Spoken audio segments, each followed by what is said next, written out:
Between the years 1832 and 1863, an eerie and unnerving series of deaths occurred across 5 southern states, with at least 250 white men involved in the slave system being killed under strange, unexplainable circumstances. The victims of these deaths were not random, but were all deeply entrenched in the institution of slavery. Overseers, plantation owners, slave traders, federal marshals, and other figures who profited from or enforced the system of human bondage. These deaths were not only widespread, but also connected by a pattern that authorities at the time failed to recognize, or perhaps chose to ignore. Official investigations were cursory at best, and no one ever connected these deaths to a larger scheme, leaving a trail of bodies that seemed to vanish into the ether of history. The deaths themselves were peculiar in the extreme. Some men were found hanged, seemingly by their own hands, in barns, warehouses, or other remote locations. Yet upon closer examination, there were often signs that these deaths were not suicides, but murders staged to look like suicides. The most significant of these signs was the discovery of bound hands. Many of the victims' hands were found tied behind their backs, which raised an important question. How could a person tie their own hands behind their back and then hang themselves? The idea of self-inflicted suicide in this manner was not just improbable, it was physically impossible. This inconsistency was ignored by local authorities, who were either too quick to close cases or too unwilling to dig deeper. The bodies were buried, and life on the plantations carried on, undisturbed by the shadow of this mysterious wave of deaths. Other victims were discovered in ways that defied natural explanation. Some drowned in shallow creeks or ponds, where the water was too shallow to have caused their deaths. Others simply disappeared, leaving no trace behind except for their abandoned horses and unclaimed weapons. For years, these cases went uninvestigated or were dismissed as natural occurrences, accidents, or the result of personal misfortune. Plantation owners, overseers, and local sheriffs often dismissed these deaths as the inevitable byproducts of dangerous work, excessive drinking, or poor decisions. A man who fell off a barn's upper rack and broke his neck was simply a victim of the dangerous nature of work on a plantation.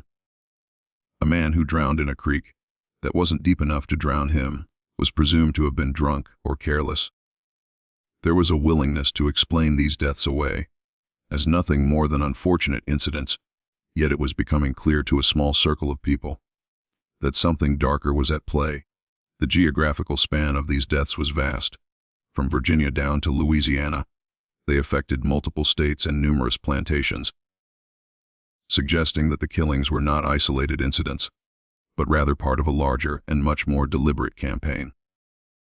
The victims represented the pillars of the Southern economy, those who profited directly from the suffering of enslaved people, and this connection between the deaths and the Southern slave system was no coincidence.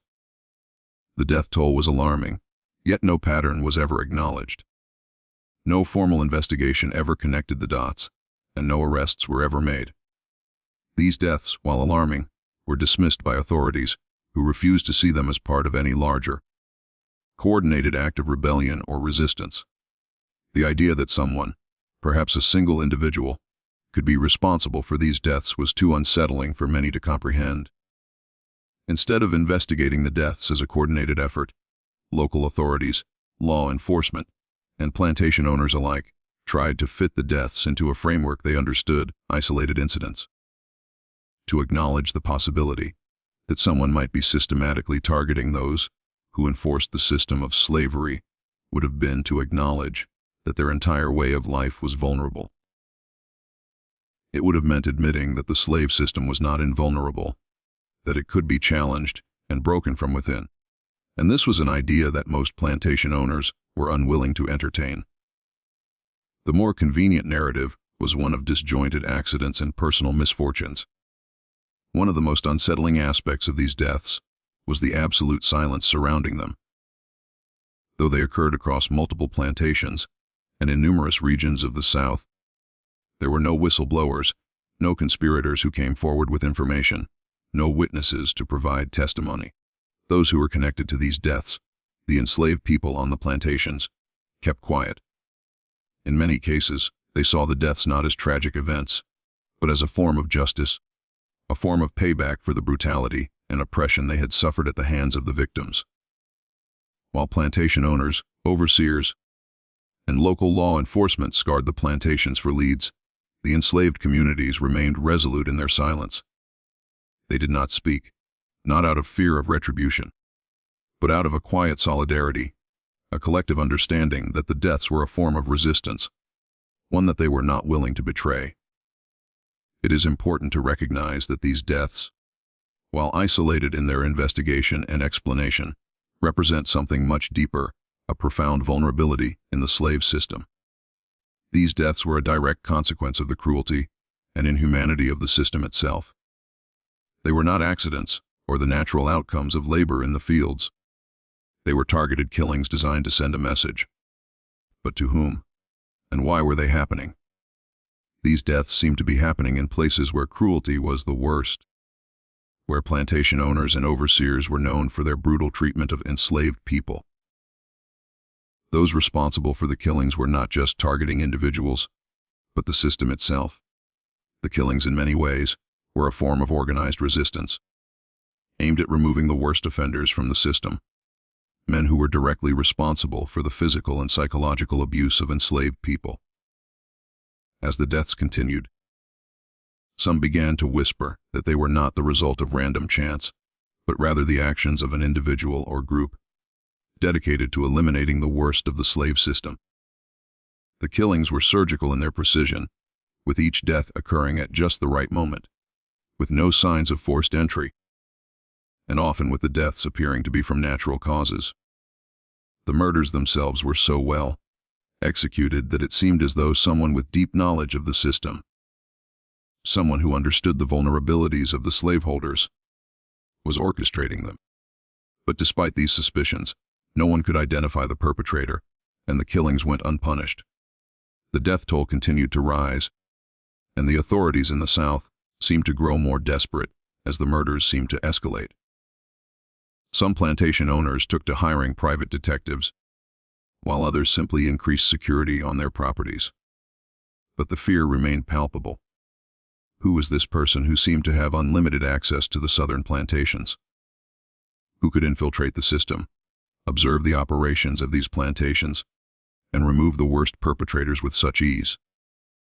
It was clear to those who were paying attention that this was not a random act of violence, but rather a carefully calculated campaign of justice, one that aimed to bring down the oppressors of the South slave system, one life at a time. In the end, the deaths remained largely unexplained, with many of them dismissed as accidental or natural by authorities, too invested in maintaining the status quo to recognize the deeper implications of these killings. But the enslaved communities understood the true meaning of these deaths. To them, these were not random tragedies, but acts of resistance and retribution. And while they may have remained silent to protect the identity of the person, or persons, responsible, the deaths were understood as part of a much larger struggle, one in which the victims of the system would not go down without a fight.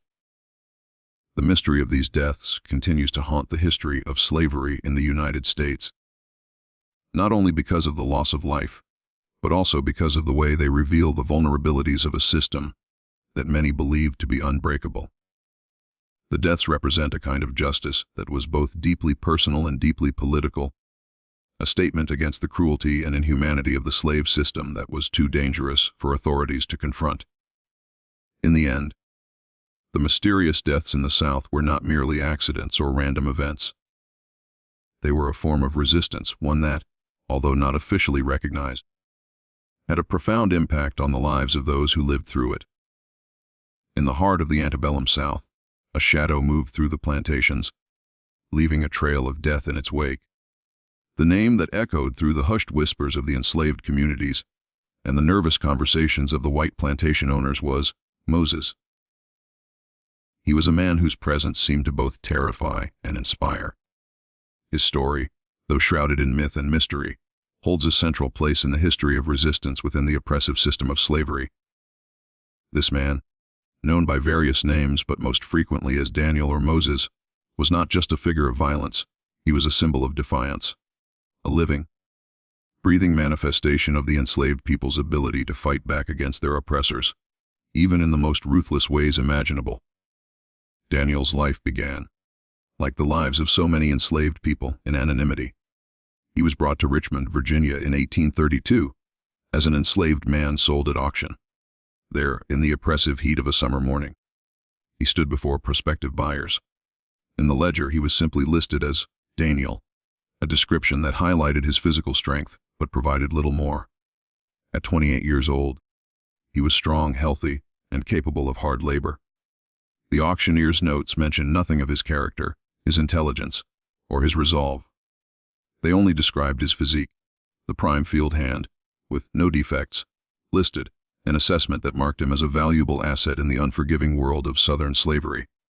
His buyer, a tobacco plantation owner named Marcus Whitfield, paid $950 for Daniel, who was immediately taken to Ashford Plantation, situated about 40 miles west of Richmond. At Ashford, Daniel joined the ranks of enslaved field workers, tasked with cultivating the land for tobacco. While he initially appeared to be just another enslaved man, an unremarkable addition to the workforce, he was far from ordinary.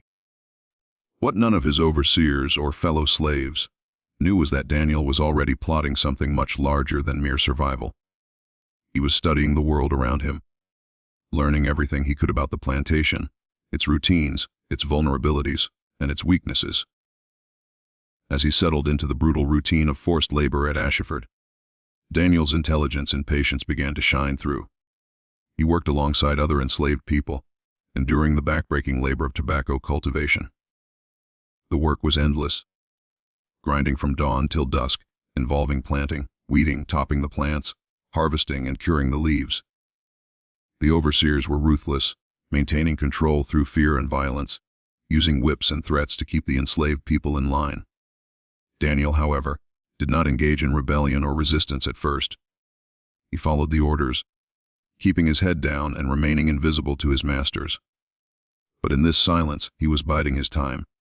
Every day he was learning, observing, and internalizing everything about his environment.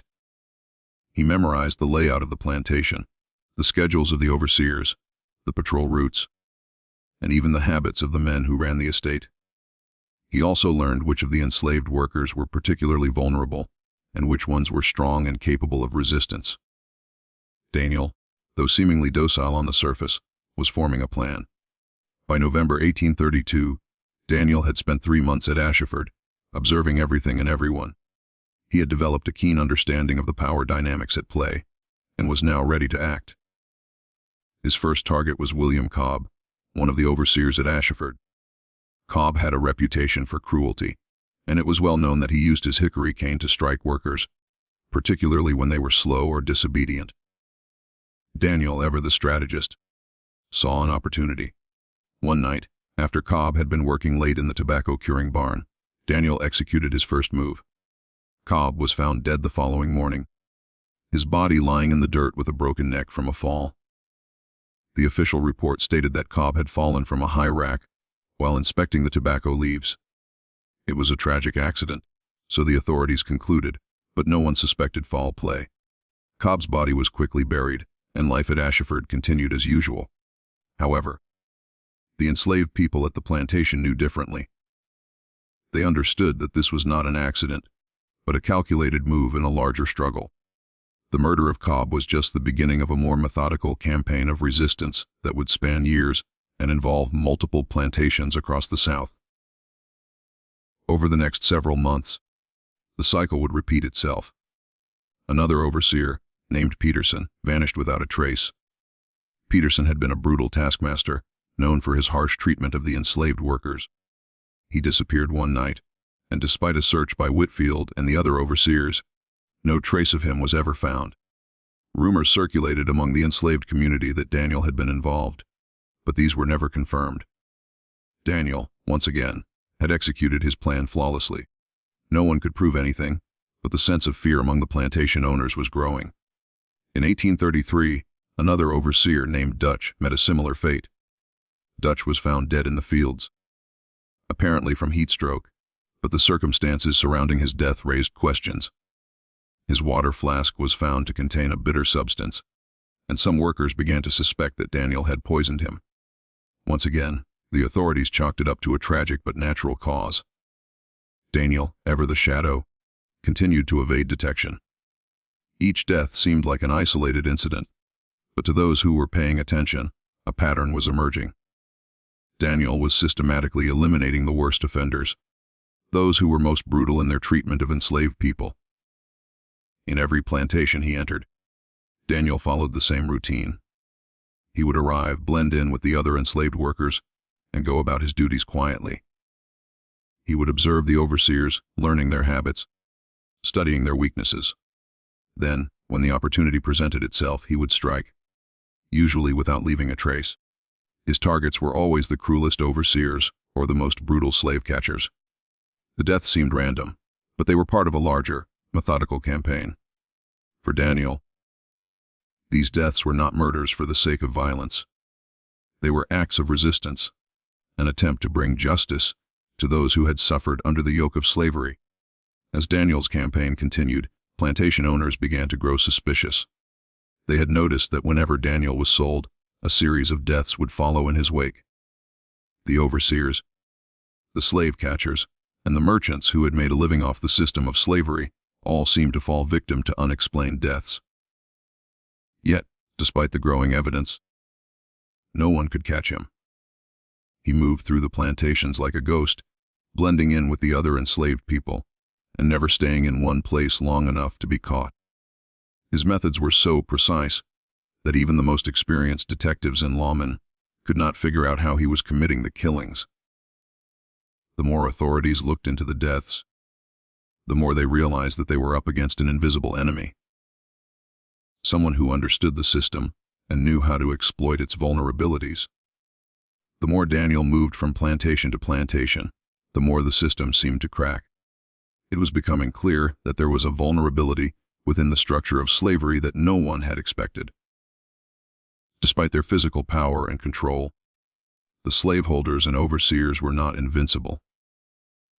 They could be targeted, they could be killed, and they had no way of protecting themselves from the very people they enslaved. Daniel had learned to move within the system, to adapt to it, and to use it against itself. He had become a master of subterfuge, operating in plain sight yet always remaining undetected. His ability to navigate the complexities of the slave system was nothing short of extraordinary. By the time Daniel was sold again in 1834 to a rice plantation in South Carolina, his legend had already begun to grow. Enslaved people across the South knew of him, and whispers of his deeds had spread like wildfire. He had become a symbol of hope, a figure of resistance against the tyranny of the slave system.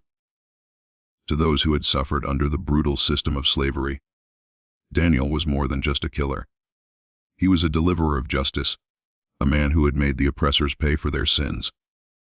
Though he was seen as a criminal by the authorities, to the enslaved people, he was a hero.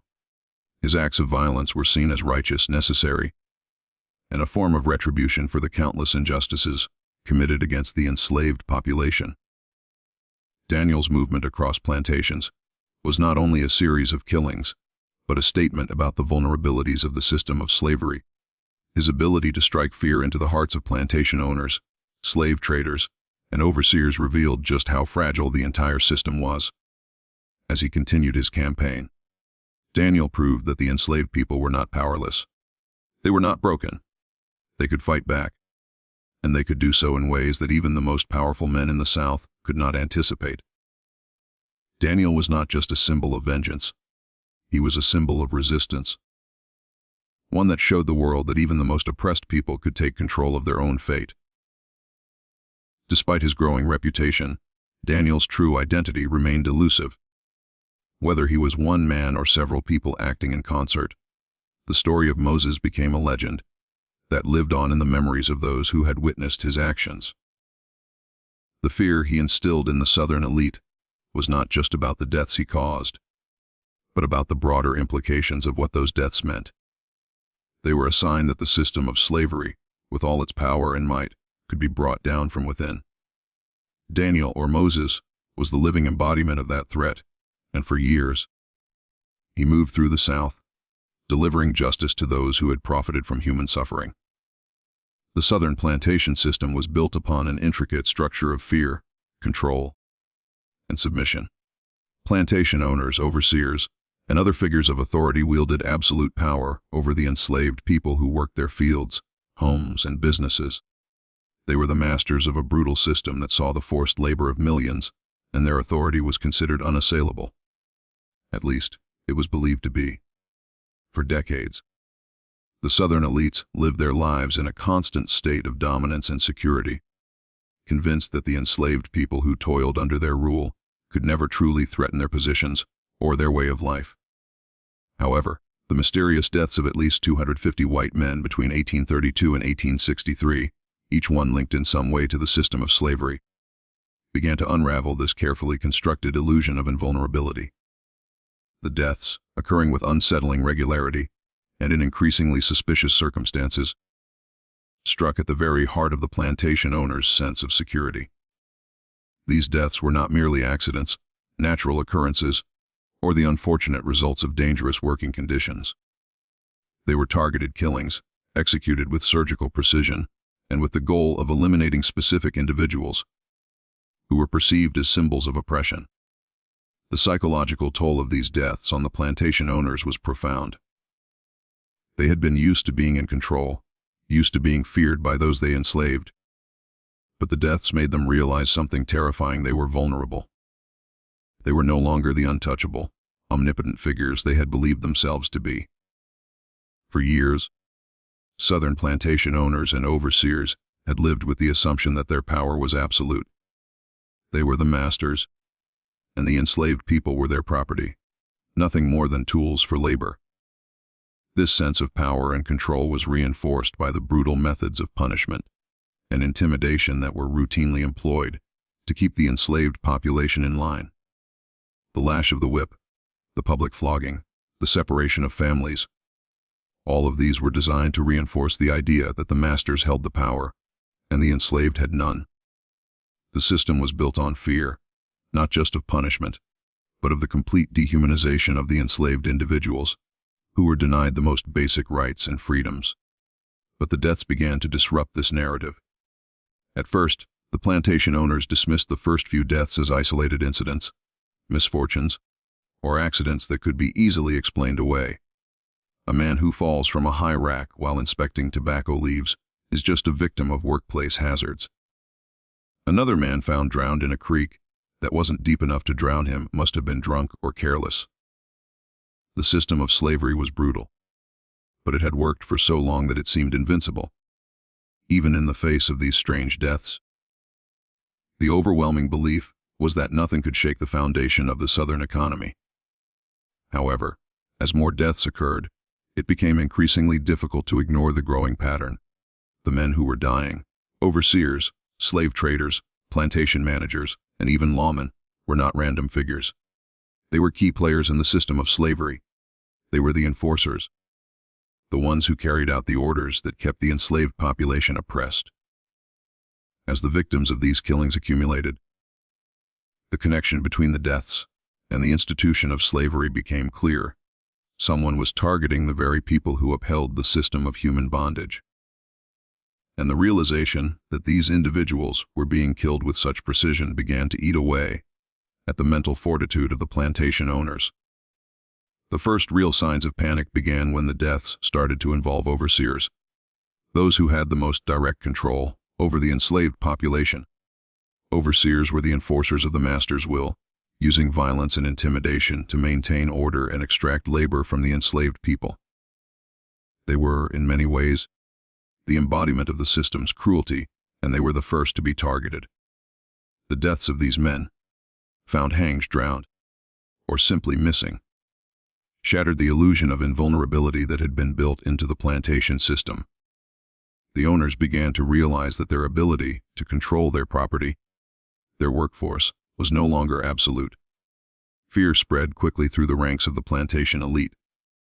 It was not just the deaths themselves that caused anxiety, but the manner in which they were happening.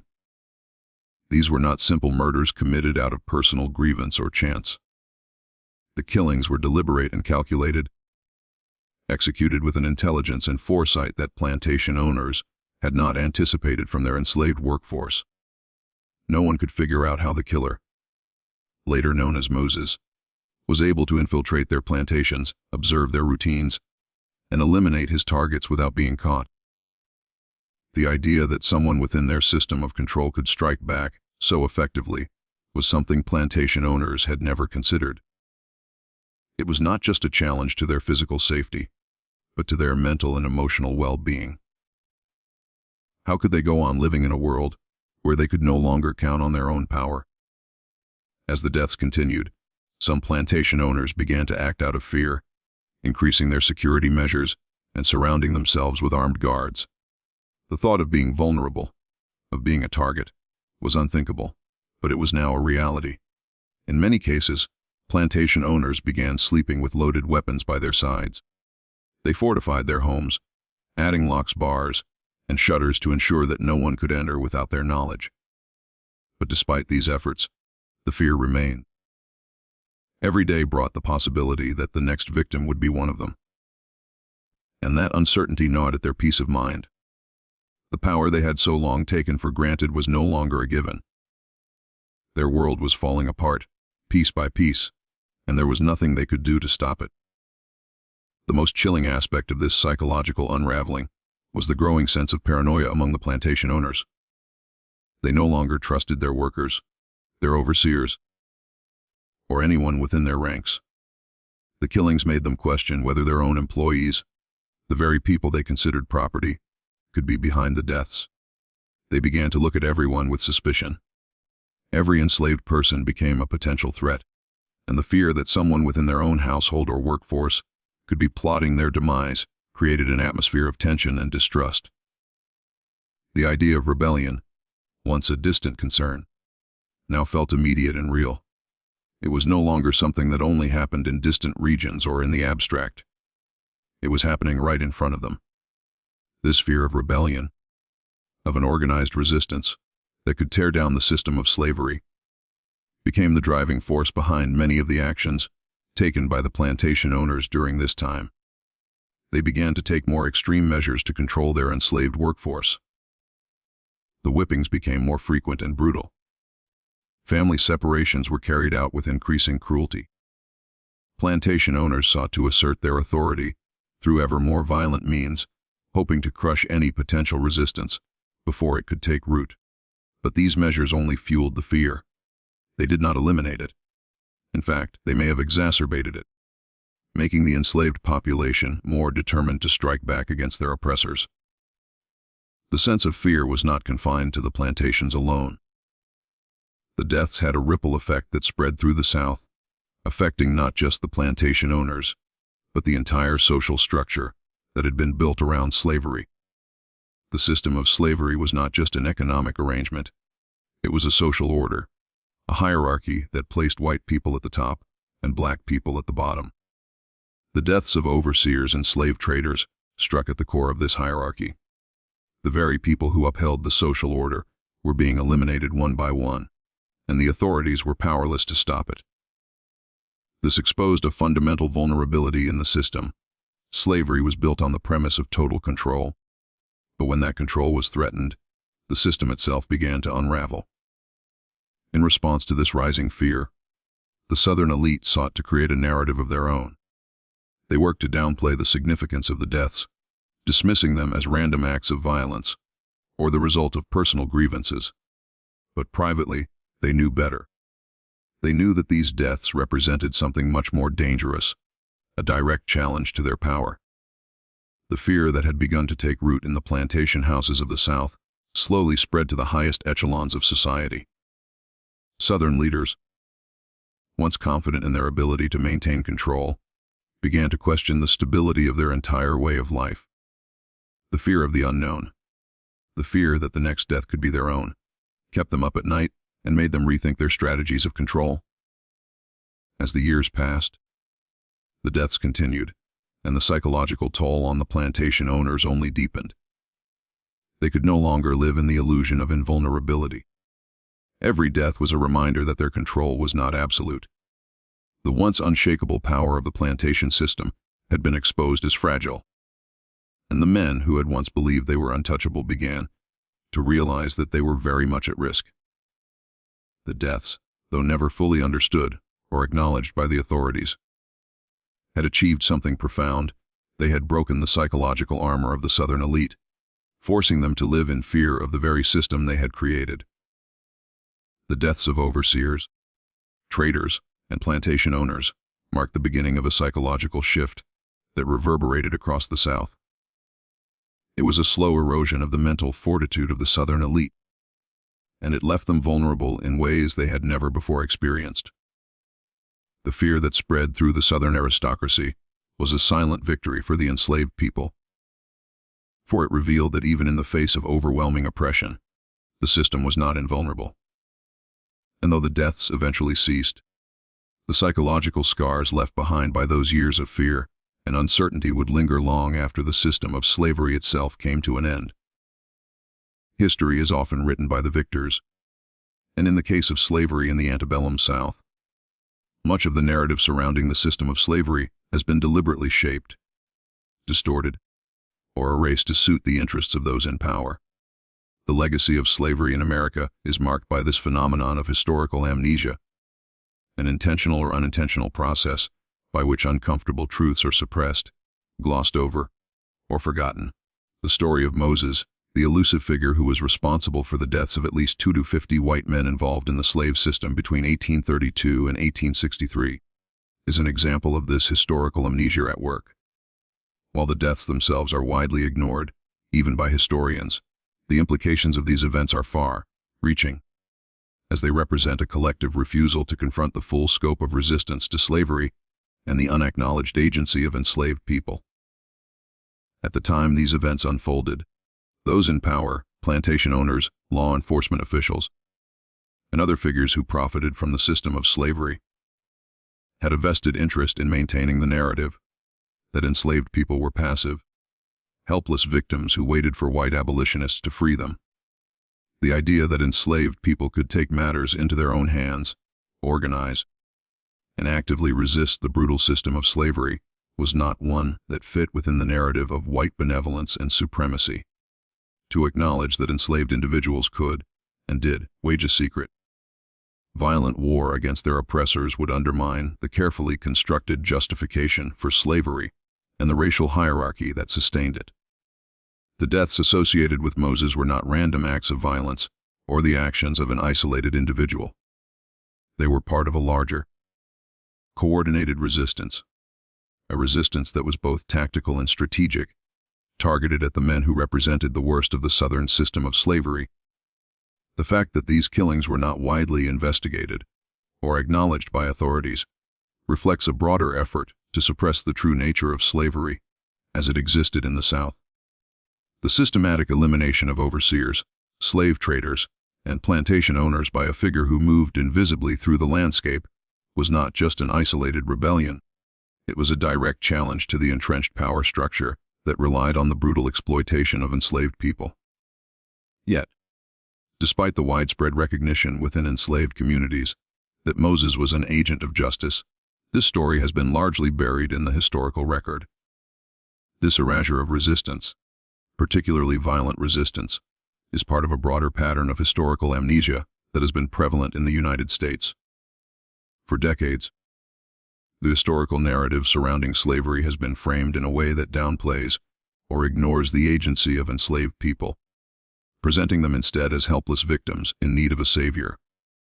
This narrative has been perpetuated by a variety of means, including the creation of myths about the benevolence of Southern plantation owners, the erasure of the violence inherent in the system of slavery, and the suppression of stories like Moses's that challenge the prevailing understanding of the antebellum South. In the years following the Civil War and the abolition of slavery, the dominant narrative was one of reconciliation and healing. The horrors of slavery were acknowledged, but only in a way that sought to mitigate the lasting effects of the institution. The brutal realities of slavery were often framed in terms that made it easier for the American public to accept, focusing on the suffering of enslaved people without confronting the complex, violent ways in which they fought back against their oppressors. The narrative of the benevolent white master and the passive, docile enslaved person became the dominant image of slavery, one that sought to explain away the more uncomfortable aspects of the history, such as the existence of violent resistance. One of the most striking examples of this historical amnesia is the erasure of stories of enslaved people's agency and their resistance to the system of slavery. The very idea that a figure like Moses could exist, someone who not only resisted but actively took lives in retaliation for the brutalities of slavery, has been downplayed, dismissed, or ignored in most historical accounts of the period. In part, this erasure stems from the uncomfortable truth that the slave system, while built on violence and terror, was also vulnerable to attack. Enslaved people were not simply passive victims. Many actively fought back in ways that were hidden from the larger society. These acts of resistance, whether through rebellion, escape, or, in the case of Moses, targeted killings, were viewed as threats to the social order and were therefore silenced or ignored. The story of Moses is not one that fits neatly into the narrative of slavery as it has been traditionally understood in the United States. It is a story that challenges the very foundation of the racial hierarchy that underpinned the institution of slavery. To acknowledge the existence of someone like Moses, someone who systematically targeted and killed figures of authority within the slave system, would be to confront the idea that the enslaved population was capable of organizing and taking action against their oppressors. It would mean acknowledging that enslaved people were not simply victims of a brutal system, but active agents in their own liberation, using whatever means necessary to fight back against the violence that was inflicted upon them. This is where historical amnesia comes into play. The story of Moses, like many other stories of resistance, has been largely forgotten because it does not fit into the comfortable narrative that has been constructed around slavery in the United States. To acknowledge the full scope of resistance to slavery would be to confront uncomfortable truths about the system itself and the ways in which it was maintained through violence, exploitation, and terror. It would require a reckoning with the fact that enslaved people were not helpless. They were powerful in ways that threatened the very foundation of the institution. The role of historical amnesia is not just about the erasure of certain stories. It is about the larger effort to maintain a narrative that allows for the continued dominance of the power structures that upheld slavery. By downplaying or ignoring the acts of resistance that were carried out by enslaved people, historians and society at large have been able to maintain the myth of white benevolence and superiority. This myth, which portrayed enslaved people as grateful for their masters' kindness, allowed the system of slavery to persist for as long as it did. It was only after the Civil War and the abolition of slavery that the narrative began to shift. But even then, the full complexity of slavery and the resistance to it was not fully acknowledged. The story of Moses is an important reminder that the history of slavery is not just a story of victimhood, but a story of resistance, of people who fought back against the oppression they faced. This resistance came in many forms, some subtle, some violent, some public, and some hidden. Moses' story is just one example of this, and yet it is a story that has been largely ignored or suppressed by historians and society alike. The silencing of this story is part of a larger pattern of historical amnesia that has persisted for generations, preventing us from fully understanding the complexity of slavery and its aftermath. In recent years, there has been a growing movement among historians, educators, and activists to recover these lost stories and challenge the sanitized version of slavery that has been perpetuated for so long. This movement seeks to highlight the agency of enslaved people and their acts of resistance, recognizing that slavery was not simply a system of oppression, but a system that was also challenged from within. By recovering these stories, we can gain a fuller understanding of the history of slavery and its legacy, one that acknowledges the full humanity and resistance of enslaved people. The erasure of stories like Moses's also points to a larger societal issue, the need to confront uncomfortable truths about the past. The history of slavery in the United States is not one that is easy to face, but it is one that must be acknowledged in its full complexity. we must recognize that enslaved people were not merely victims, but active agents in their own survival and resistance. To do otherwise is to perpetuate the historical amnesia that has long characterized the narrative of slavery in America. Ultimately, the story of Moses is not just a story of one man's resistance. It is a story of the resilience and strength of the enslaved population as a whole. It is a reminder that even in the most brutal systems of oppression, people find ways to fight back. And as we recover these lost stories, we can begin to understand the true depth of resistance to slavery and the power that enslaved people had to shape their own destinies, even in the face of overwhelming odds. The years between 1832 and 1841 saw an unsettling and unexplained series of deaths that continued to baffle plantation owners, local authorities, and law enforcement across the southern United States. Between 1832 and 1836, overseers, slave traders, and other figures of authority involved in the institution of slavery were found dead under suspicious circumstances.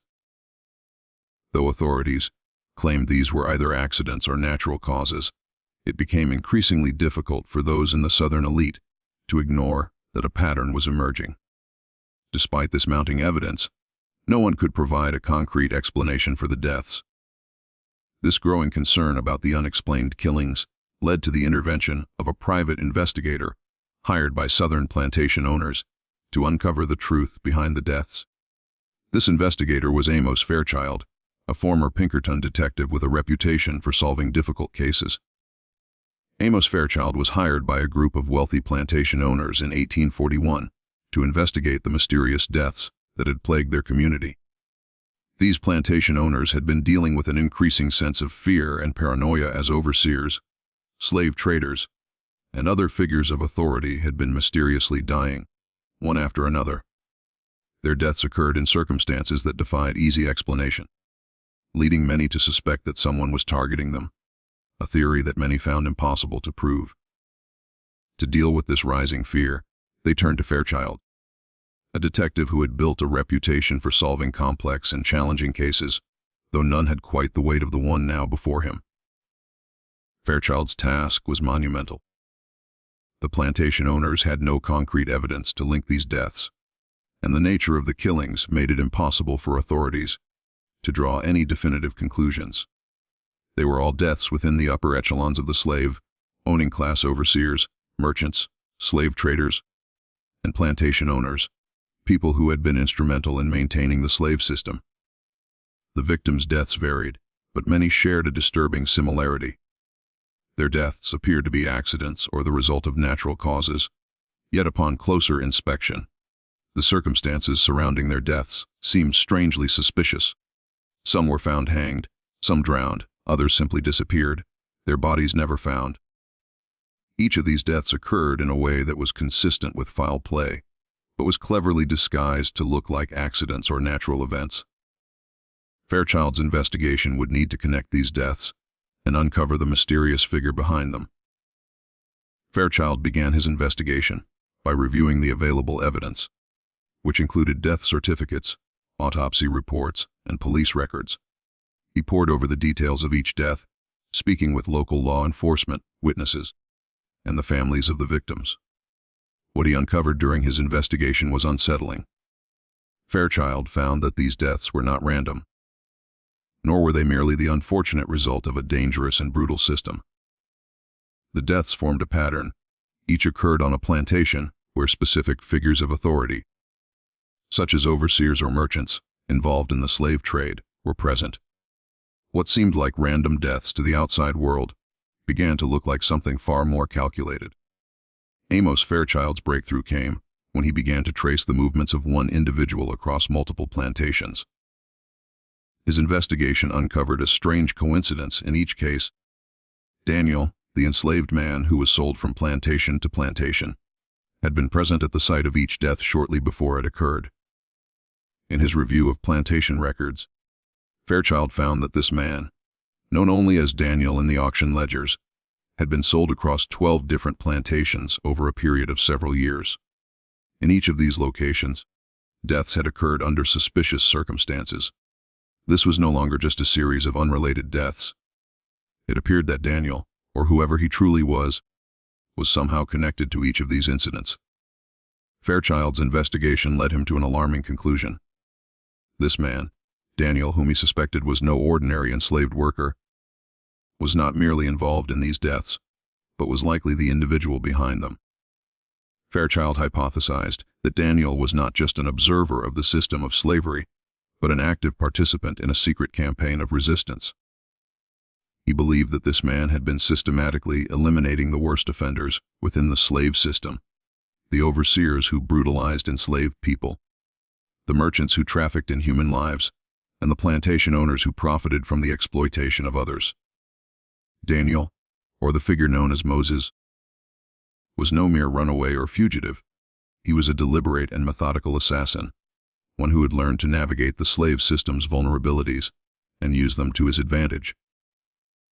Fairchild was not the first person to recognize the pattern of these deaths, though he was one of the few to investigate them systematically. Whispers had long circulated in the enslaved communities about the mysterious figure who had been targeting cruel overseers and slave traders. These stories spoke of a man who moved from plantation to plantation, striking at those who represented the worst aspects of the Southern slave system.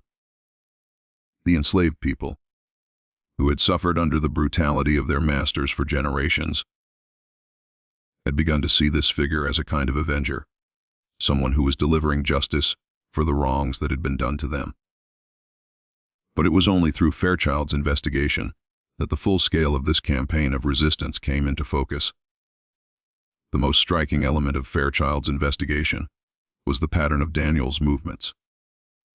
He discovered that Daniel was sold from plantation to plantation, moving across the South like a shadow, blending in with the other enslaved people, and becoming virtually invisible to those who lived under the illusion that they were in control.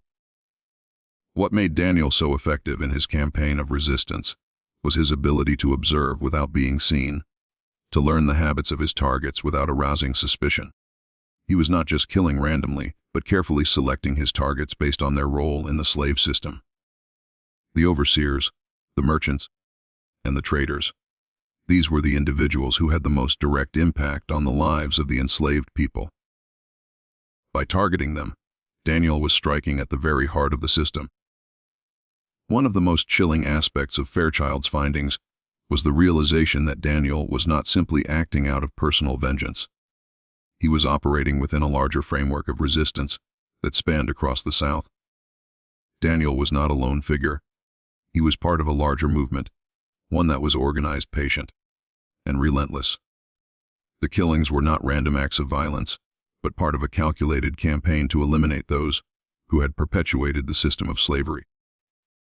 And though Daniel had remained largely invisible to the authorities, he had managed to strike fear into the hearts of the Southern elite.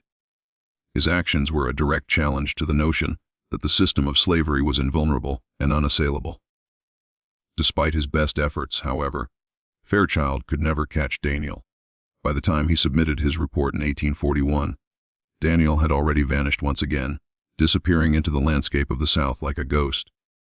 Fairchild's report, though thorough and well-reasoned, failed to provide concrete evidence of Daniel's involvement in the deaths.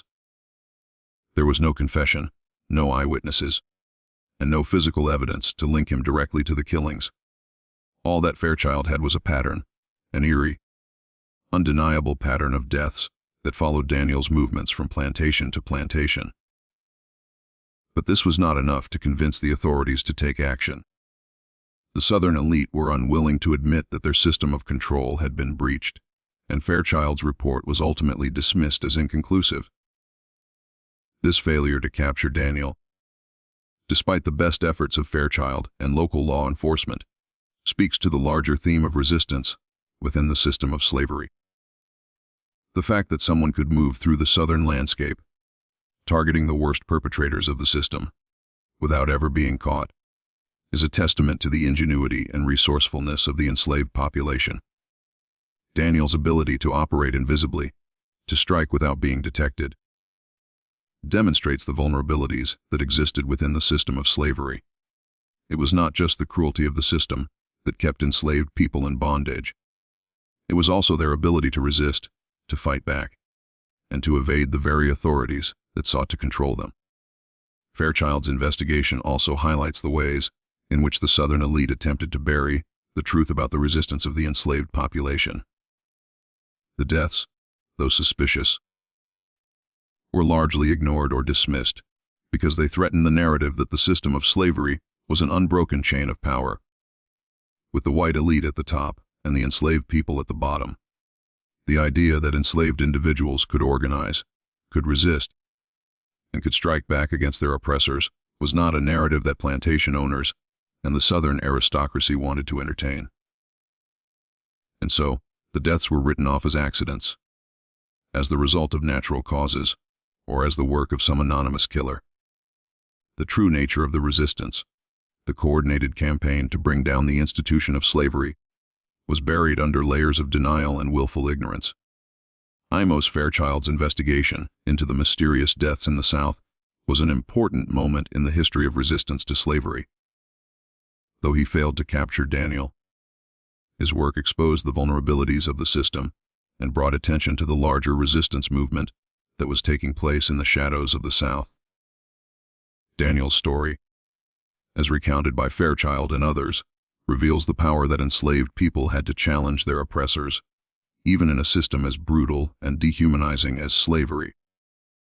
The fact that these killings continued, despite the best efforts of the Southern elite to suppress them, speaks to the resilience and determination of the enslaved people who fought back in ways that were both visible and invisible, both violent and subtle.